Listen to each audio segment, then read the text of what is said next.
طب ازاي نفرق ما بين وجع القلب ووجع المعدة؟ الوجع ده يا ترى من القلب ولا من فم المعدة؟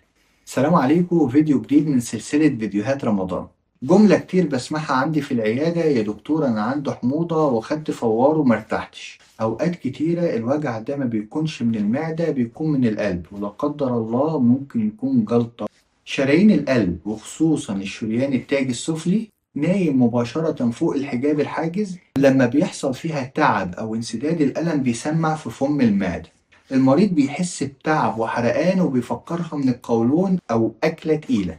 طب إزاي نفرق ما بين وجع القلب ووجع المعدة؟ الوجع ده يا ترى من القلب ولا من فم المعدة؟ الوجع بيزيد مع أقل مجهود، حتى لو مشي بسيط في البيت، معاه عرق بارد ومفاجئ ونهجان. لو الوجع مسمع في صدرك وكتفك الشمال ورقبتك وفكك، الأعراض دي بتكون خطورة في القلب ومش في المعدة ومتستهنش بيها ضروري. انت عندك مريض سكر فخلي بالك، لأن مريض السكر بالذات ما بيحسش بأي وجع. أما لو انت مريض سكر وضغط وحسيت بحرقان مفاجئ في فم المعدة وما بيروحش، بلاش فوار، اطلع دايما على الطوارئ واعمل رسم قلب وانزيمات قلب.